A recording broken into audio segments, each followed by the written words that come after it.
Rajasthan police की SOG की team जिसमें महानिरीक्षक पुलिस श्री शरद कविराज, हमारे डीआईजी साहब श्री परेश देशमुख व अनुसंधान अधिकारी श्री प्रकाश शर्मा एडिशनल एसपी साहब, उन्होंने बड़ी मेहनत करके जो वरिष्ठ अध्यापक सेकंड ग्रेड की परीक्षा 2022 और फिर 2023 में पुनः हुई थी, उस परीक्षा में डमी जो बैठे और उस डमी में जिस क्वालिटी के लोग बाग बैठे, उनको बड़ी मुश्किल से आइडेंटिफाई करके गिरफ्तार करने में सफलता प्राप्त करी है। यह 2023 में यह मुकदमा दर्ज हुआ था, जिसमें 14 अभ्यर्थी जिनके स्थान पर डमी में लोग बाग बैठे थे, उनके खिलाफ में रिपोर्ट दी गई थी। उन 14 में से पुलिस द्वारा 12 जो मूल अभ्यर्थी थे उनको, एक दो डमी अभ्यर्थी को और उनके सहयोगियों को गिरफ्तार कर लिया था।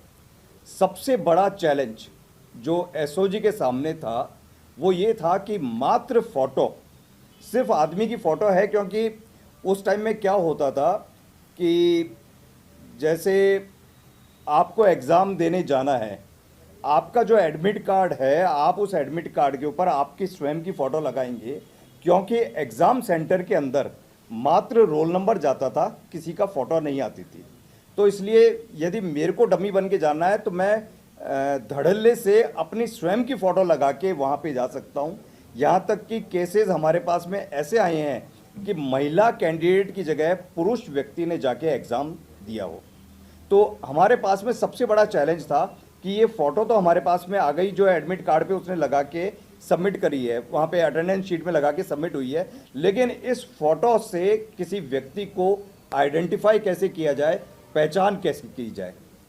इस काम में 3 तरीके से हमारी जो एसओजी की टीम है उसने काम किया। आईजी साहब शरद कविराज, जिनका एससीआरबी में बहुत अच्छा अनुभव रहा है, तो हमारे आईजी साहब ने एक सॉफ्टवेयर टूल डेवलप किया, जो एक नेट ग्रिड होता है जिसमें पूरे देश की सारी सूचनाएं होती है। तो उसी के आधार पे इन्होंने लोकल लेवल के ऊपर सूचनाओं का एक ग्रिड तैयार किया। जैसे जो भी अभ्यर्थी राजस्थान में सरकारी नौकरी के लिए वन टाइम रजिस्ट्रेशन होता है, तो उस वन टाइम रजिस्ट्रेशन में फॉर्म हो जाता है, उसमें फ़ोटोग्राफ, आपका नाम, आपका पता, आपका एड्रेस, एवरीथिंग, सारी डिटेल्स, और क्योंकि आदमी नौकरी के लिए कर रहा है तो वहाँ पे सही इन्फॉर्मेशन डालता है।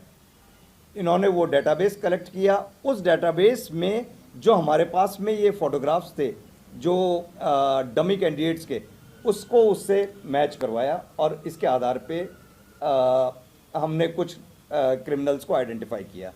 सिमिलरली दूसरा इसका लैग रहा डीआईजी परेश देशमुख व उनकी टीम। इन्होंने टेक्निकल रूप से पूरे डेटाबेस जो नेट ग्रिड है, हमारे ओपन सोर्स इंटेलिजेंस नेटवर्क होती है, रिवर्स फोटो इमेजिंग और रिवर्स फोटो सर्चिंग मैकेनिज्म, इन सारे तरीके से, प्लस एसओजी के पास में भारी संख्या में विभिन्न एग्ज़ाम्स का डेटाबेस अवेलेबल है। उस सारे डेटाबेस के आधार के ऊपर इन्होंने मैच करते हुए जो काम एक तरह से भूसे में से सुई निकाल के ढूंढने जैसा था, वैसे पूरे इंडिया के फ़ोटोग्राफ में से ये लोगों को आइडेंटिफाई किया। और तीसरी सबसे बड़ी मेहनत हमारे अनुसंधान अधिकारी श्री प्रकाश शर्मा ने किया। उन्होंने एक एक जगह पे इन लोगों का जो भी इनके पास में इंफॉर्मेशन आ रही थी, वो सारी इंफॉर्मेशन को इकट्ठी करके इसको डेवलप करके आइडेंटिफाई किया।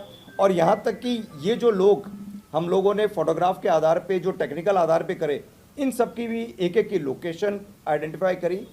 उस लोकेशन के बेसिस के ऊपर हमने पाया कि हमारे 4 संदिग्ध, एक चारों डॉक्टर हैं, चारों एमबीबीएस की पढ़ाई कर रहे हैं, एक जना अंडमान एंड निकोबार में एमबीबीएस स्टूडेंट है, दूसरा कोटा में स्टूडेंट है, तीसरा एमबीबीएस स्टूडेंट कोलकाता में है, वहाँ के मेडिकल कॉलेज में है, चौथा अपने आरयूएचएस में है, और उसके अलावा 2 जने सरकारी नौकरी में हैं। इनको आइडेंटिफाई किया गया और इनके ऊपर एक साथ दबिश दी गई, और इनको दबिश देके इनमें से 5 जनों को हमने 6 जनों को हमने 5 जनों को हमने गिरफ्तार कर लिया है और 1 जने को हिरासत में लिया है फर्दर उसका वेरिफिकेशन और डिटेल्स आइडेंटिफिकेशन के लिए। ये इस प्रकार की हमारी कार्रवाई करी गई। ये सारी कार्रवाई मंडे को 10 बजे प्रातः हमारी टीम सभी लोकेशंस के ऊपर पहुंच गई थी और वहां पे पहुंच के इन्होंने अपने अपने टारगेट्स को आइडेंटिफाई करके और उसको, क्योंकि कोई अंडमान में है, कोई कोटा में है, कोई कोलकाता में है, कोई जालौर में है, कोई जयपुर में है, अलग अलग लोकेशन पे कोई किसी दूसरे काम पे लिए निकल चुका है, उनको आइडेंटिफाई किया और आइडेंटिफाई करके उनको वहाँ से फिर बाय एयर लेके हम लोग आए हैं और उनको हमने अरेस्ट किया है। सबसे मुख्य चीज़ इसमें यही है कि किस हाई लेवल के पढ़े लिखे लोग डमी के कार्य में शामिल हैं और इस अपने पूरे एग्ज़ाम के तंत्र को, एग्ज़ाम के सिस्टम को खराब कर रहे हैं, पूरी व्यवस्था को संदिग्ध और परास्त कर रहे हैं। वो एक चीज़ मेन थी। इनका बैकग्राउंड एकदम अलग है। डॉक्टर यानी कि एमबीबीएस जो करता है उसका कानून बैकग्राउंड अलग तरीके का होता है, अलग तरीके का ये इनके कैसे संपर्क में ये लोग आए? क्या प्रोफेशनल डमी के तौर पे थे? क्या इनको पैसे ज़्यादा ऑफर किए गए? बेसिक रीजन क्या था? यह चीज़ तो क्लियर है कि इन सब लोगों ने पैसे लिए, इस एग्ज़ाम्स में इनकी जगह पे बैठने के लिए पैसे लिए और पैसे लेके एज डमी बैठे और एग्ज़ाम को क्लियर करवाया। लेकिन एट द सेम टाइम क्या ये लोग प्रोफेशनल हैं या नहीं? क्या ये एमबीबीएस में भी खुद ही बैठे या इनके स्थान पे कोई दूसरा बैठा, या और इन्होंने कहाँ कहाँ पे ये डमी बैठे हैं? इन सब के बारे में डीआईजी साहब और आईजी साहब की जो टीम है टेक्निकल वाले, वो कंटिन्यूसली लगी हुई है और हम लग के आइडेंटिफाई कर रहे हैं कि इन लोगों ने और क्या काम किया है।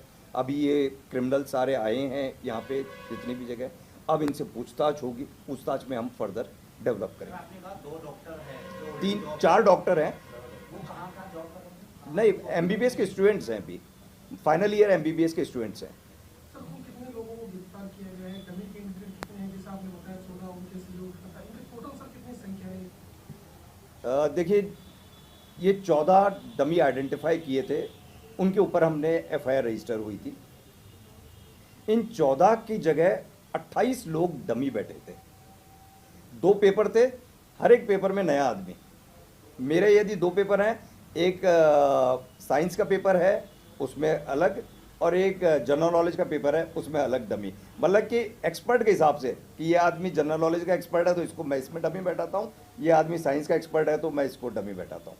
इस प्रकार से ये लोग 28 डमी हैं। इनमें से हमने अभी तक कुल 12 मूल अभ्यर्थी, 9 डमी और 5 सहयोगी, इस प्रकार से करीब 26 लोगों को गिरफ्तार कर लिया है।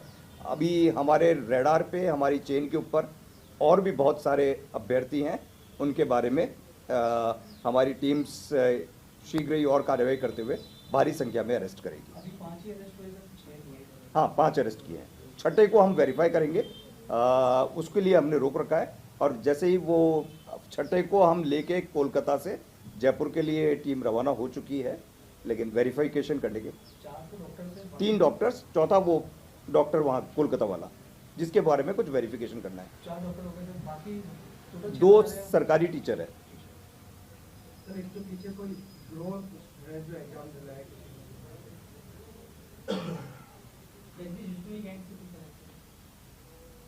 ऐसा कोई कनेक्शन अभी तक तो नहीं आया, कोई विशेष इसमें चीज़ अभी तक सामने नहीं आई है कि कोई किसी पर्टिकुलर गिरोह का या कुछ हो, लेकिन फिर भी हम इसको सभी एंगल्स के साथ में जैसे फाइनल ईयर है, तब तक ये एमबीबीएस में अपीयर तो हो चुकी थी जब ये एग्जाम कंडक्ट किया गया। बाहर रहते दूर रहते थे, तो कुछ ऐसा था कि इनको ये कहा जाता हो कि आपको फ्लाइट आपकी करा दी जाएगी, आप फ्लाइट से आना जाना, कुछ क्या?